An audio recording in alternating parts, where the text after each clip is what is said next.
The Joyful Frier podcast is made possible by the generous support of our friends. To support the podcast, please visit nathan-castle.com and donate today.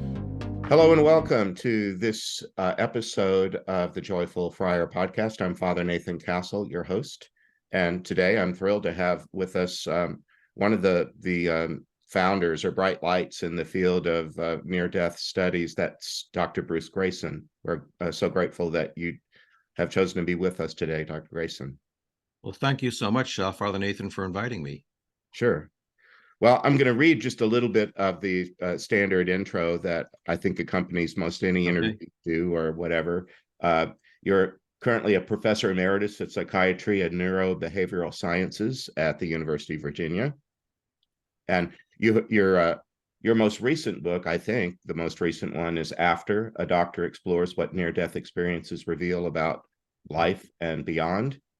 I'd like to hear a little bit in this interview, just for my own benefit, about the work you co-edited, the Handbook of Near-Death Experiences, back in 2009.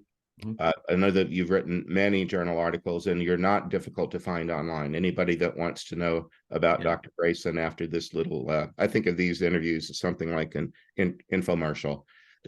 We give a tease of who this person is, and if you think like you're more interested in knowing about them, you'll at least know somebody new to go search for. You've been referred to as the father of research in near-death experiences. Does that make you sound like a statue, or? There are several of us who've been called that. I'm not sure I can take sole title to that. All right, yeah, I'm sure that's true. That's probably true of a lot of things where somebody becomes the father of something. There's probably a lot of people that help do whatever it is. Sure. You've created a scale to measure the aspects of near-death experiences that's been widely used, and I'd like it if you commented a little sure. on that. Sure. And then I subscribe to the Journal of Near-Death Studies, and you edited that for a really long time. Was it about 20 years maybe that you did that? Yeah, 27 years. 27. All right. So sound off. Tell us about. I'm always interested, especially I'm the oldest I've ever been today at 67, going on 68. And so I begin to be a little retrospective about my own life, but I'm always interested when I get to talk to people my age or older. You're about a decade older than I am. Right. You must have some sort of a retrospective sense about you, even if you're fully engaged in your present moment and excited about your future. When you look back upon the story of you, what surprises you about it? Well, it surprises me that I've lived this long. But I'm surprised that I got into this field at all. I was raised in a scientific household. My father was a chemist. And as far as I knew when I was growing up, the physical world was all there was. There wasn't any spiritual or religious tradition in my family. We just grew up with the physical world. And, when you die, and that's the end of it. And that was not a scary thought to us. That's just the way life is. We saw animals die and so forth. So I went through college and medical school with that mindset that what you see is what you get. And in the first weeks of my psychiatric training after medical school, I was confronted with a patient that I was asked to see in the emergency room who had overdosed. And when I went to see her, she was unconscious. So I couldn't really interview her. I could not arouse her. But her roommate who had brought her in was waiting to see me in another room down the hall. So I went down there and I talked to the roommate for about 20, 30 minutes and then sent her on her way and went back to see the patient, and she was still unconscious. So we admitted her to the intensive care unit overnight.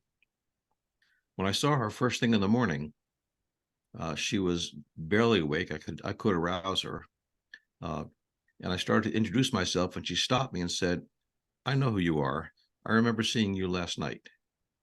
And that kind of surprised me. So I said something like, "Gee, I thought you were out cold when I saw you last night." And she said, "Not in my room. I saw you talking to Susan down the hall." Well, that just blew me away. I couldn't understand what she was talking about. The only way that she could have done that is she had left her body and followed me down the hall. And clearly that can't happen. You are your body. How can you leave it? Yes. So I was sort of fumbling around. What do I do next? and she saw that I was confused. So she started to tell me about the conversation I had with the roommate, all the questions I asked, all her answers, what we were wearing, what the room looked like, and so forth. And I just didn't know where to go with this. I thought, well, somebody's playing a trick on me. This can't be true. Hmm.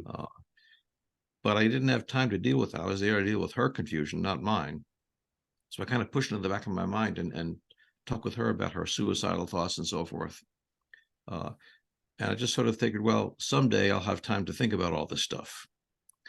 And in the next couple of years, I met other patients of mine who had come close to death, often by suicide, but not always, and claimed to have seen things and heard things that they shouldn't have been able to when they were unconscious. They had basically what we now call near-death experiences. There was no name for them back then, so I didn't really know what these things were. What year are you talking about when the story of the woman that you just related? 1970, and then for the next few years in the early 70s. So I assume that since these were all psychiatric patients, it had to be some type of mental illness. Yeah. And then in 1975, one of my colleagues at the University of Virginia, Raymond Moody, published a book called Life After Life, in which he gave us the term near-death experience and described what they were like. And that was my first indication that these weren't happening to just psychiatric patients, but they're happening to perfectly normal people of all different types. Yes. So I figured, well, I can't make sense of this, but I'm a scientist. So what do you do when you don't understand something? You don't run away from it, pretend it isn't there. You try to study it and understand what's going on here. Yes. So I figured I better start collecting these cases, assuming that I would soon find a simple physiological explanation for them. So I started collecting cases, and here I am 50 years later, still trying to understand what these things are all about. I was wondering, when you were describing that woman's story, did you record anything or make any notes? Because counselors are always making notes. Did you do that? Well, I did make some notes, but they didn't involve that. Okay. I just wrote notes about her mental status and her suicidal thoughts and so forth. Yeah. But I was kind of embarrassed by the fact that she seemed to know what I was doing in another room, and I couldn't make any sense of it. I thought if I told people about this, they'd think I was crazy too. Yes. So I didn't tell anyone about it. And I just assumed that I would figure it out sooner or later. And the more I looked into it, the harder it became to understand things. And over the years since then, we've tested one after another physical hypothesis, lack of oxygen, drugs given to patients, and so forth. And none of them turned out to be good explanations. Yeah. For example, we've studied oxygen levels in people as they come close to death. And it turns out that those who report near-death experiences actually have better oxygen supply to the brain than those who don't have near-death experiences, or NDEs. So that clearly isn't the answer. And one after another hypothesis was shot down, and we don't have a physical explanation yet for near-death experiences. Mm-hmm. When you refer to yourself as a scientist, what science do you think of yourself as expert in? Neuroscience. I was raised I was trained in neuroscience and psychiatry. I think medical science is a science, even though it's not something you often can do controlled experiments on. You can't assign people to have a near-death experience or not, and then manipulate variables. Either they have them or they don't. Right. But you don't have to do experiments to do science. I mean, we can't do experiments on distant stars, but we can make rigorous observations and have a science of astronomy. Well put. When I got to know Dr. Moody a little bit, he's been on this program, and I've met him, at all the different conferences that one can go to, especially IANDS. His training was both in medicine, but also he had a PhD in philosophy. Yes, yes. And he and I studied the same kind of philosophy. I'm a Dominican, and we one of our great lights is Thomas Aquinas. Mm-hmm. And whether you want to or not, you study a lot of Thomas Aquinas. And I was a piano student for 8 years in childhood, and to me, Aquinas was like playing scales. I never really enjoyed it the way that a lot of the other guys in the classroom did. I felt like but it was good for my brain. And it would train me well to be a good thinker. And Aquinas taught that theology was the queen of the sciences because it studied the most noble object that could be studied. And so even though my degrees are in theology, it's with a scientific bent, right? Not just a liberal art necessarily. Yeah. I think Raymond Moody's background in philosophy, particularly Greek philosophy, was what spurred this whole near-death research movement. Because when he started hearing accounts from his patients when he was in medical school, it reminded him of the accounts in Plato's, Republic and other Greek accounts. Yes. And he thought, well, this isn't something new. This is something that's been around with us for centuries. So he started taking them seriously. And then once he published his book, other people did too. And then late in his life, that still just thrills him. He really lights up when he starts talking about the connectedness of stories from the Greeks to what's cutting edge in IANDS and consciousness studies and so on. That's when he really lights up. Right. Well, when you met him, and did you know him while he was writing Life After Life? No. He had written those when he was still in medical school. Mm-hmm.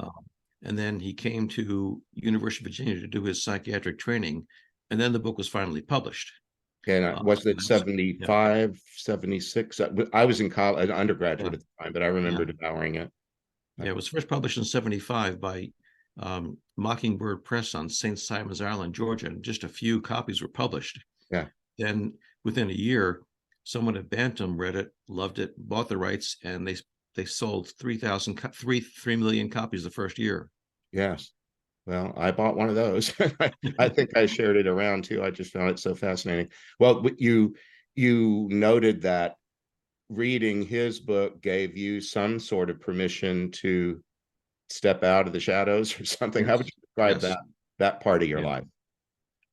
Well, I thought there would be a simple physical explanation, but I had to find it.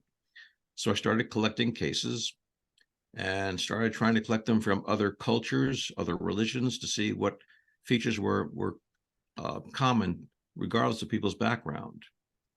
And out of that, eventually, we developed the near-death experience scale, the NDE scale, which had 16 items that seemed to be common across cultures. Yeah. And with that, to sort of quantify or identify near-death experiences, we could then do experiments or rigorous observations of different physical variables and correlate them with the presence or absence of a near-death experience, or NDE. Is there a simple place where listeners and viewers can find that 16 item scale? Probably the best source is just to go to my website, www.brucegreyson.com, and I've got references there to everything that I've ever done. Okay. Yeah. All right. I'm asking partly for myself because I have a new project coming up where I want a handy referent like that. It's a simple project where I'd be introducing people to the topic in an uncommon way. Yeah. What was it like in your professional life to begin associating with Raymond Moody and becoming known as somebody that was beginning? Where did you start journal articles or publishing anything? You did? Yep. The coin of the realm for academic physicians is publishing in medical journals. Yes. So I did that. And that actually gave me some credibility, gave near-death experiences some credibility within physicians. The attitude has changed dramatically in the time I've been doing this. Yes. When we first started talking about near-death experiences at the American Medical Association and other conferences like that back in the 1980s, nobody knew what we were talking about. Mm-hmm. And most people thought we were either being fooled by a few patients or just making it up. But there'd be a polite, silence in the audience. Now, when we talk to the same groups, we usually have doctors standing up in the audience saying, "Let me tell you about my near-death experience." Exactly. So it's very common now, and doctors and nurses universally agree that it is something that definitely happens to their patients with fair frequency. There's still a lot of legitimate skepticism about what their ultimate meaning is or what causes them, but no one doubts that they are real experiences that have profound effects on people's lives. Mm-hmm. When you say that people try to explain them in different ways, what are some of there probably is only a few different categories that most of those explanations fall in. What are some of them? Well, there are large categories like physical explanations and spiritual explanations and psychological explanations, but within those, there are innumerable subcategories of how do we explain this. And as the technology develops to study the brain, we can test more and more of these theories. And as I said, we've tested all the ones we've tested so far have not shown to be legitimate or explanations for near-death experiences. But of course, we're just scratching the surface. And I can't say that we won't find an explanation 20 years from now or 100 years from now. But right now, we're a long way. But, it seems as if we're taught that the mind is what the brain does, and that all our thoughts and feelings and perceptions are created by the brain. And in near-death experiences, the brain is at least diminished, if not stopped entirely. And yet people say they have the most vivid thoughts and perceptions that they've ever had. Mm-hmm. And that should not happen if the brain is creating our thoughts. I should add that this isn't the only example of a phenomenon where the brain is shutting down and consciousness expands. It happens in something called terminal lucidity, in which people who have end-stage dementia, like Alzheimer's disease, have not been able to communicate or recognize family for months or years, suddenly become totally lucid and can recognize people, carry on conversations, become animated, and then within hours or days they die. Yes. There's no medical explanation for this. We've also done neuroimaging studies in the last 20 years with people having psychedelic drug trips. And we used to think that the way these drugs work is by stimulating the brain to hallucinate. But what we're finding is that the more elaborate mystical and spiritual experiences with these drugs are associated with a decrease in brain activity. So again, it's like the brain is pulling back, allowing the mind to flourish. I've heard some try to explain it like the brain might be something like the electrical transformer at the end of your block. You ever heard anybody talk that way? Right. There's this model that the brain doesn't create thoughts, but sort of filters them. And this goes back to Hippocrates 2,000 years ago, who wrote that the brain is the interpreter of the mind. Yeah. And people have used different metaphors as technology develops. These used to be called a filter. And in the 20th century, they started talking about it as a receiver or transmitter. Yes. An example will be a radio receiver or a television set. Right. It doesn't create the show, but it receives the signals and transduces them into something that you can understand. And without the television set, you usually can't see the show, but the set isn't creating the show. Right. And likewise, the idea is that the thoughts are somewhere out there in the mind, which is not in the physical body. And what the brain does is take these thoughts and feelings and perceptions and translates them into electrical chemical signals that the body can understand and use. Mm-hmm. Yes, and that similar one that I was referencing imagines a power plant somewhere, maybe 100 or 200 miles from where you live, where the power at that station is enormously large, and then there's a high tension line that carries it over some space, and then some substation that breaks it down, and then at the end of your street, a transformer that gets it down to a form that your toaster or your hairdryer can use. Right. Yeah. And of course, strict materialists say, well, where is that ultimate source of the electricity, or in our case, the mind? Where is it if it's not in the body? And we don't have a scientific answer for that.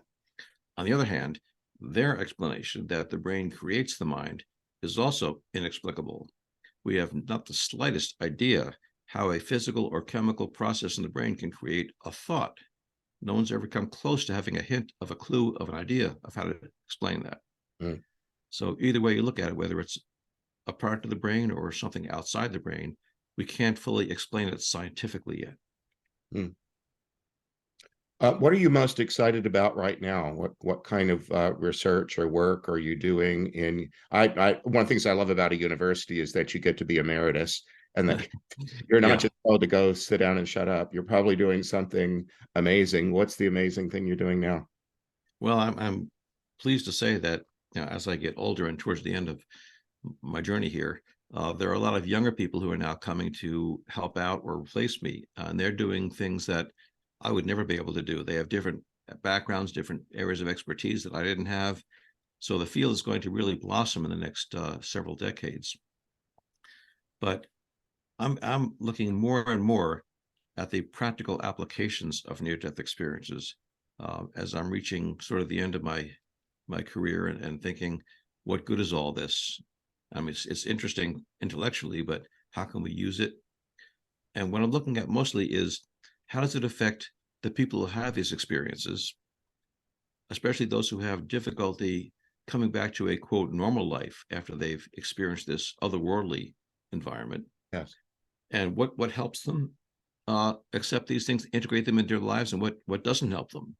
Yes. Also, how does it affect the families and culture in general? And as part of that, we're also looking at, what do doctors and nurses think about these experiences?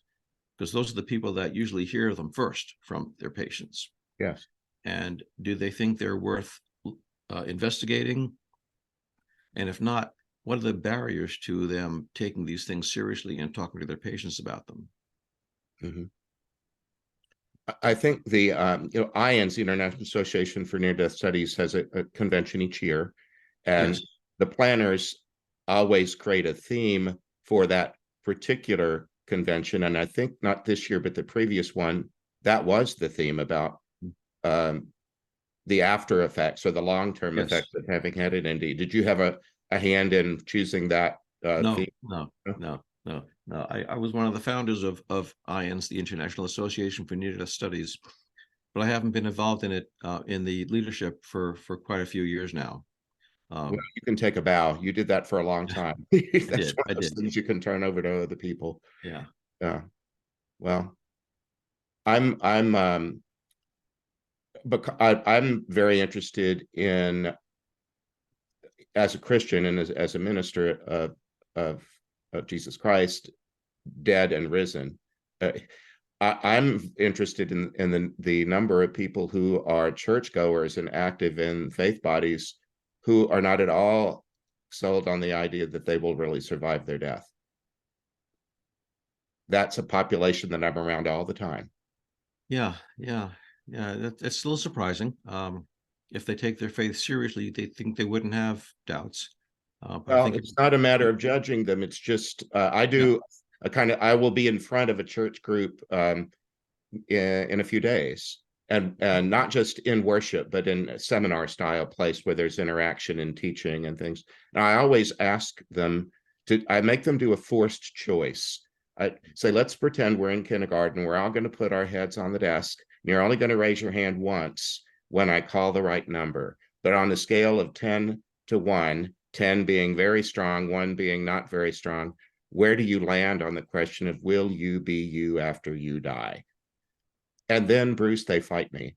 They say, what does that even mean? What do you mean, living after we die? Or, so we spend 2 or 3 minutes on that. And then I just say, okay, enough already. We've exhausted that question. I think you understand it. It's not that hard to understand. Will you ever be able to say, I never saw that bus coming? Boy, that cancer was awful. I'm glad that's over with. Will there be reunions with loved ones? Let's just cut to the chase. Do you believe it or do you not? On it, and to what degree? My background is social science, is sociology and social science, and social scientists are always trying to calibrate intangibles. Right. To figure out the strength of a feeling or an emotion or an idea. So they're in a group of people that are churchgoers and that are there on a Monday. Now, how many churchgoers go to church on Monday or Tuesday to the extra thing that I'm there to do? Well, it's already a subset of a population that, first of all, goes to church and goes regularly, and then chooses to do this extra thing. And those only, when I call out the number 10, about a quarter of the room raises their hand. Really? And usually not the pastor or whoever it was that hired me. That person will be a 9. And then I'll go down to 8. By the time I get to about 7, about 40 to 50% of the room has raised their hand. And then as I move down, it never fails. the person who had the keys to the church that came early and started the coffee, turned on the air conditioner or the heat, is a 2. It happens all the time. There's these people that are just so faithful in around their church practice, but they just can't get themselves to go to that. Yeah. You know? Well, what I've learned from working with near-death experiences for so long, and for psychiatric patients as well, is that you don't change your beliefs because of things you've been taught or things you've read or things you've learned. Yes. You change because of things you've experienced. Correct. So if you've had a personal experience of the divine, that's very persuasive to you. Yes. If you read about it, well, maybe yes, maybe no. It's maybe convincing. I'm not positive about it. It's like trying to decide whether food tastes good by reading the menu. I really need to taste it to know. Good. Well, yeah. And I think, near-death experiences almost universally say, I know that death is not the end. I know that I will continue after death. Yeah. I like that menu thing. May I use that? Yeah, sure. It wasn't mine. That's it. Well, okay. You've already borrowed it from somebody else. Good. Well, it's true, and true things just bear repeating.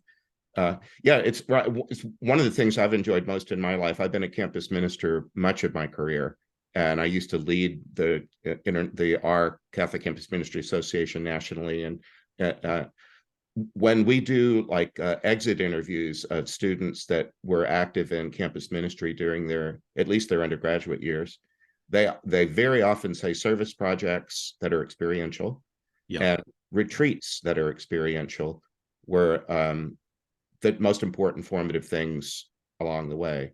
So I spent a lot of time, especially on retreat work, and continue to do it with people not affiliated with colleges, because there you have an opportunity to help people have experiences because they set the time aside.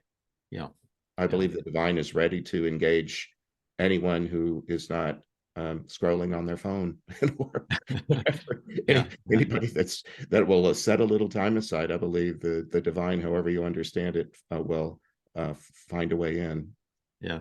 There have been a number of people who have tried to teach courses in college about near-death experiences and then look at whether people are changed by that.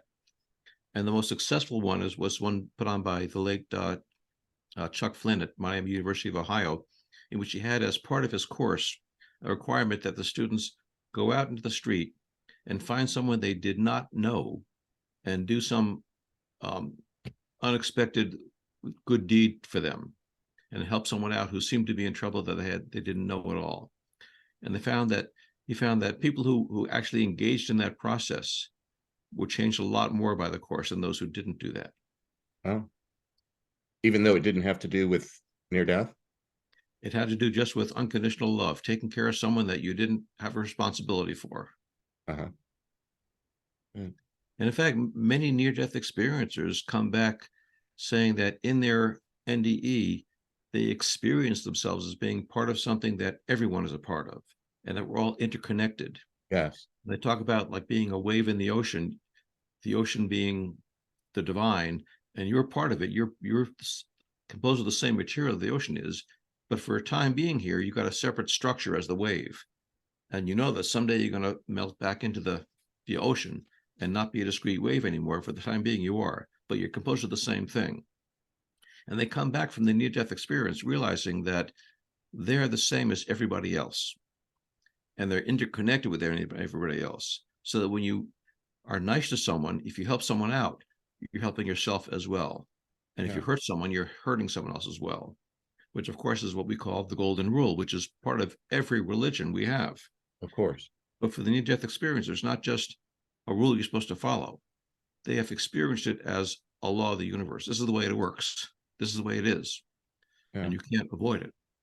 Have you seen anything in your studies and experience about the difference between people from collective cultures as opposed to more Western individualistic cultures and how they experience a near-death experience? That's a great question, Father Nathan. I think the difference is not in what they experience, but how they interpret it, make sense out of it, and describe it. For example, most people will describe being in the presence of some warm, loving entity that makes them feel unconditionally loved And people who grew up in a Judeo-Christian society will quickly label that as God. But people from Eastern cultures will not give it that label, but they'll describe the same thing. Yes. But not give it that same label. Right. And you see that for one after another aspect of the near-death experience, they will describe the same basic phenomenon, but call it something different. Yes. Because I'm a Christian and a Catholic, the way I try to help people that I'm around is through the idea of the Holy Spirit. You must have seen us do this in the name of the Father, Son, and Holy Spirit, and the Trinity having these three persons in one Godhead.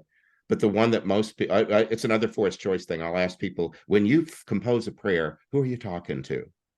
Who's on the other side of it in the exchange? Is it the Father, the Son, the Holy Spirit, or in the Catholic world, Mary or one of the saints is another category that might pertain. But if I just stay with the Father, Son, and Holy Spirit, I'll ask for a show of hands, and then I'll say, look around the room so you know the community in which you live. Your brothers and sisters do it this way. And the number one, the Father, is always the gold. Jesus, the second person, the Trinity, is always the silver, and the poor Holy Spirit is a very distant third, bronze. It happens all the time. So what I try to do is say, have you ever rediscovered a person you already know, or learned something about them after having been around them a long time that just blows you away? That's the Holy Spirit. And so I try to help them open that category and say, it's been here all along. Could we play around in here? And that's where your career and mine might overlap, where we're trying to help people imagine things in ways that open up new possibilities. When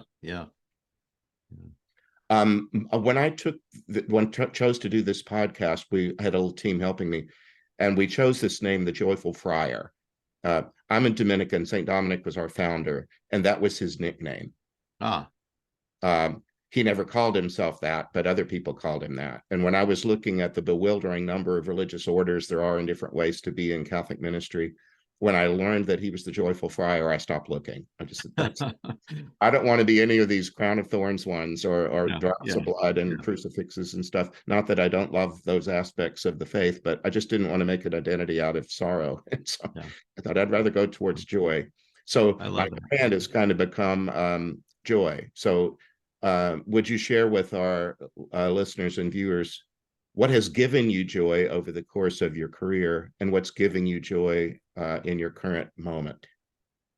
Well, I think it comes down to basically helping people and helping them understand what they are about. A lot of people come back from an unusual experience, like a near-death experience, wondering whether did this really happen, or was I briefly crazy? And by validating it for them and not giving them an answer, but helping them find the answer within themselves, they come to terms with who they are and why they're here on this planet in this physical body. And I think that gives them a sense of connection to the meaning and purpose that they got in the near-death experience, but we're not sure they can retain once they're back here in the body. Okay. And I think I'm getting a lot of joy now out of seeing similar changes in my fellow healthcare workers, seeing them come to terms with this experience and realizing it's not just a hallucination. It's something that really happens and really makes a difference in our lives. Yeah. And I kind of tried to do that as a two-part question, past and present. Is there a present joy that you have the leisure to do now that you didn't before, or that just at this point in your long life, what gives you joy when you wake up in the morning? What's different now is that I've got the joy in knowing that the next generation of researchers is already at work continuing this work. It's not going to die when I die. Yeah, I'm sure that's satisfying. Well, speaking of you dying, what do you think about that? Do you have any anticipated thoughts or feelings, emotions around what happens when you die? I do. I mean, I was never afraid of dying, even when I thought it was just annihilation. That wasn't a scary thought to me. Yeah. But now I'm fairly sure that I will survive in some form. Most near-death experiencers, when you ask them to tell you about the experience, they start by saying, well, there really aren't any words to describe it. Yes. and we researchers say, great, tell me about it. Of course you do. So, we force them to use metaphors and to distort it in order to get it across to us. So I think that whatever they tell me is really a metaphor for what they really experienced. Yes. And the experience, I think, is probably something that I can't imagine until you actually been there and experienced it. Yes. So I think that I will survive. I wouldn't be at all surprised if I find myself surviving. All right. I'm looking forward to being surprised at what form that takes. Would you call that joyful hope? Yes, I would. That's a phrase I use a lot. In Yeah. fact, it's borrowed from the Catholic Mass. Have you ever Uh, been at a Catholic Mass? oh, it's been decades. Yes. Well, if you're not a Catholic and you're at a Catholic funeral or wedding, or for whatever reason Yeah. you're there for Yeah. Christmas or Yeah. Easter or whatever, we stand up and we recite the Lord's Prayer, but there are different versions of it that different Protestants and Catholics use according to translations of the Bible and so on. Well, in a Catholic Mass, we get to the part that says, "Deliver us from evil," and the Protestants will keep going and say, "For thine is the kingdom, the power, and the glory." And the Catholics have stopped. Yes. And if I'm leading a mass, there's a little prayer that I'm supposed to say that's actually called the embolism. Isn't that a weird word for a prayer? Yeah. It sounds like it would kill you, but it doesn't. It just means expansion. And why we thought the Lord's Prayer needed expanding, I don't have any idea. But somebody came along and said, here, we're going to expand it in this way. And it's a little phrase that only the priest says. And it goes like this: "Deliver us, Lord, from every evil." Check. All those in favor? "Deliver us, Lord, from every evil. Grant us peace in our day. In your mercy, keep us free from sin. Protect us from all anxiety." You must have dealt with a lot of anxiety as a clinician. "And as we wait in joyful hope for the coming of our Savior, Jesus Christ." And that little phrase has become my byline. That you don't have to wake up cheerful today because it's sunny or not. Yeah. You and whatever it is that is wrong or bad or painful, it'll pass. It really will. I do believe that Good Friday is only 3 days from Easter morning. Just hang in there. I think you feel that from near-death experiences as well. No matter what is going on in their lives, they constantly have that joyful hope, and they have that feeling of gratitude, no matter what happens to them. Yeah. All right. Well, let me give you one opportunity to leave a closing remark. If you want my audience to remember any one thing that you said, what is it? Well, I'm not going to limit it to one thing. All right, go ahead. No, you're the I want guest. everyone to remember that these are not unusual experiences. They're very common. That most studies have shown that about 5% of the general population has had a near-death experience. That's 1 out of every 20 people. Yes. So someone you work with, someone in your classroom, someone in your extended family has had a near-death experience. Yes. And they are not in any way related to mental illness. They're normal experiences that happen to normal people under abnormal circumstances. Yeah. They have profound after effects. People are never the same after these experiences. And sometimes you need to help them deal with those after effects and how they can adapt them, integrate them into their current life. They also raise questions about the mind and the brain, about whether the mind can continue when the brain has stopped working. And that leads to the next question of, does that mean the mind continues after the body dies completely? And it certainly suggests that in terms of near-death experiences, that the mind keeps going. In fact, flourishes when it's out of the body. Yeah. All right. Well done. Well done. Thank you. I want to have one little side conversation with you before the Zoom call ends. But for right now, I'm so grateful for your presence here, Dr. Bruce Greyson. And I hope we can do it again sometime, or that we meet up somewhere at a IANDS conference or something else. Right. Well, thank you so much, Father Nathan, for this opportunity. All right. So viewers and listeners, thank you for being with us. Remember that I'm praying for you. I care about what's important to you. And if there's a way that I can be of any kind of assistance to you, you can find me through my website, nathan-castle.com. Just go to the comments part. I don't remember the name of it, but contact us or whatever it says. Send me a little email. And if there's something that I can do for you, I would be at your service. But for now, that's this episode of the Joyful Frier. Thanks for being with us. God bless you. Bye-bye. I hope you enjoyed this episode of the Joyful Frier. Please like, follow, and subscribe. You can visit me at nathan-castle.com. Send me a message by clicking the contact button. God bless.